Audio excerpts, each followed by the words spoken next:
अमेरिकी राष्ट्रपति चुनाव सिर्फ अमेरिका नहीं बल्कि दुनिया के लिए बेहद महत्वपूर्ण है, क्योंकि इस वक्त दुनिया में दो तरफ युद्ध चल रहे हैं। मिडिल ईस्ट में तनाव है, गाजा में नरसंहार के लिए इजराइल अमेरिका के प्रति मुस्लिम देशों का गुस्सा साफ देखा जाता है। रूस यूक्रेन के बीच अलग जंग चल रही है। मिडिल ईस्ट में इजराइल, ईरान, लेबनान, फिलिस्तीन 3 मोर्चे पर जंग लड़ रहा है। इजराइल की ताकत बनकर अमेरिका खड़ा है। अमेरिका में फिलिस्तीन के समर्थन में नेतन्याहू के विरोध में कई प्रदर्शन हुए। तो क्या चुनाव में इसका असर दिखेगा? डोनाल्ड ट्रंप और कमला हैरिस दोनों में से जो भी चुनाव जीते, लेकिन इसका युद्ध पर क्या असर पड़ेगा? ट्रंप या हैरिस की जीत से क्या युद्ध खत्म होने की संभावना होगी या फिर ये जंग और विकराल रूप ले सकती है? व्हाइट हाउस की रेस में शामिल दोनों ही प्रमुख उम्मीदवार इजराइल के प्रति पुरजोर समर्थन जताते रहे हैं। कमला हैरिस या डोनाल्ड ट्रंप, दोनों में से किसी भी उम्मीदवार के जीतने पर युद्ध के खत्म होने की संभावना बेहद कम है। डोनाल्ड ट्रंप 7 अक्टूबर को इजराइल पर हुए हमास के हमले की खुलकर आलोचना करते रहे हैं, जिसमें करीब 1200 लोग मारे गए थे। दूसरी तरफ गाजा के लोगों के प्रति बेहद कम सहानुभूति जाहिर की है, जबकि इजरायली हमले में 43,000 से ज्यादा लोगों की मौत हो चुकी है।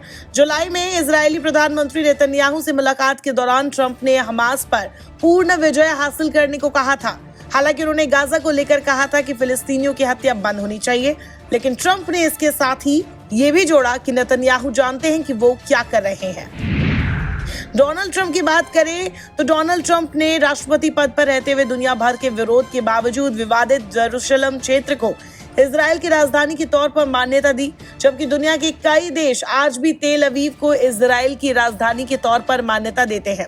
इसके अलावा ट्रंप ने अपने पहले कार्यकाल में कई अरब देशों और इजराइल के बीच अब्राहम अकॉर्ड के जरिए सामान्य संबंध स्थापित करवाए। साथ ही ट्रंप ने ओबामा की कार्यकाल में ईरान के साथ की गई न्यूक्लियर डील से भी अमेरिका को अलग कर लिया था। खास बात यह कि इजराइल भी इस डील का विरोध कर रहा था। हालांकि 2020 में ट्रंप के पीस प्लान की वजह से नेतन्याहू के साथ उनके रिश्ते थोड़े तल्ख हो गए। इस प्लान के मुताबिक 2 राष्ट्र समाधान के साथ ईस्ट जेरूशलम को फिलिस्तीन की राजधानी बनाया जाना था, लेकिन ट्रंप के इस प्रस्ताव का फिलिस्तीनियों ने कड़ा विरोध जताया, क्योंकि इसमें फिलिस्तीन का एक बड़ा हिस्सा इजराइल को देने की बात थी। वहीं नेतन्याहू ने इस प्लान का फायदा उठाने की कोशिश करते हुए फिलिस्तीन के वेस्ट बैंक को इजराइल में शामिल करने की घोषणा कर दी, जिसके बाद ट्रंप का पीस प्लान फ्लॉप हो गया। ट्रंप नेतन्याहू के इस कदम से सहमत नहीं थे। उन्होंने अमेरिकी पब्लिकेशन एक्सिस में कहा था कि मैं बहुत गुस्से में था, ये बहुत ज्यादा हो रहा था। हालांकि अपने पहले कार्यकाल में मुसलमानों के अमेरिका आने पर प्रतिबंध लगाने और नेशनल रजिस्टर बनाने की मांग करने वाले डोनाल्ड ट्रंप ने अपने चुनावी अभियान में अमेरिकी मुसलमानों को लुभाने की खूब कोशिश की है। उन्होंने अरब अमेरिकियों की बड़ी आबादी वाले स्विंग स्टेट मिशिगन में जंग को खत्म करने की बात कही। हालांकि ट्रंप ने अपने बयान में गाजा और इजराइल का जिक्र नहीं किया, लेकिन उन्होंने कहा था कि लेबनान में आपके दोस्त और परिवार को अपने पड़ोसियों के साथ शांति, समृद्धि और सौहार्द से रहने का अधिकार है, और ये केवल तभी संभव है जब मिडिल ईस्ट में शांति और स्थिरता आएगी। वहीं कमला हैरिस इस मामले में ट्रंप से ज्यादा मुखर रही हैं। वाइस प्रेसिडेंट रहते हुए और डेमोक्रेटिक कैंडिडेट के रूप में भी कमला हैरिस ने लगातार युद्ध विराम पर बात की है। इजराइल के हमले के तरीके को गलत बताया है, लेकिन दूसरी तरफ साफ कहा है कि अमेरिका इजराइल को हथियार देने पर प्रतिबंध नहीं लगा सकता। मिशिगन स्टेट, जहां 2020 में बाइडेन को बम्पर जीत मिली, वहां इस बार हालात बदले हुए नजर आए, क्योंकि वहां के मुस्लिम वोटर्स डेमोक्रेट को जिताने के मूड में नहीं है। हालांकि उनके पास ज्यादा ऑप्शंस भी नहीं। दूसरी तरफ बात करें रूस यूक्रेन वॉर की, तो अगर ट्रंप जीतते हैं तो यूक्रेनी राष्ट्रपति ज़ेलेंस्की को झटका लग सकता है, जो नेटो का हिस्सा बनना चाहते हैं। रूस और यूक्रेन के बीच करीब 32 महीनों से जंग चल रही है। एक्सपर्ट्स के मुताबिक अगर ट्रंप चुनाव जीतते हैं तो ये यूक्रेन के लिए विनाशकारी साबित होगा। ट्रंप कई मौकों पर पुतिन की तारीफ कर चुके हैं। उन्होंने मॉस्को के साथ घनिष्ठ संबंध बनाए और 2016 चुनाव में उनकी जीत के लिए क्रेमलिन की ओर से की गई मदद के आरोपों का भी खंडन नहीं किया। ट्रंप बार बार कहते हैं कि वो 24 घंटे के अंदर रूस और यूक्रेन युद्ध को रुकवा सकते हैं और एक बेहतर शांति प्रस्ताव के लिए दोनों पक्षों को मना सकते हैं।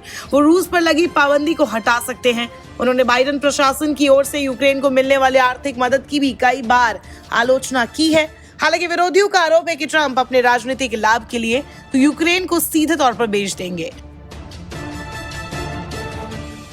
वहीं उपराष्ट्रपति और डेमोक्रेटिक उम्मीदवार कमला हैरिस ने जंग को खत्म करने के लिए कभी किसी योजना पर बात नहीं की है, लेकिन वो यूक्रेन को सैन्य सहायता प्रदान करने का समर्थन करती है।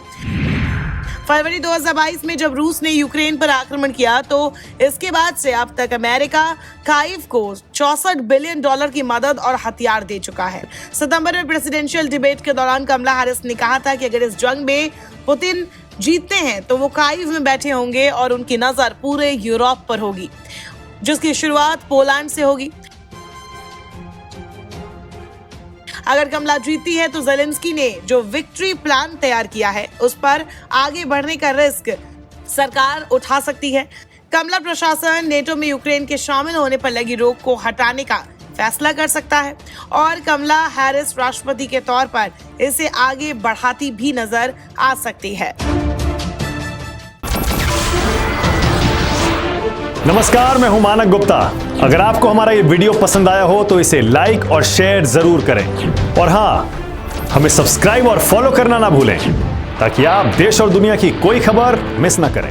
तो जुड़े रहिए हमारे साथ और देखते रहिए News 24।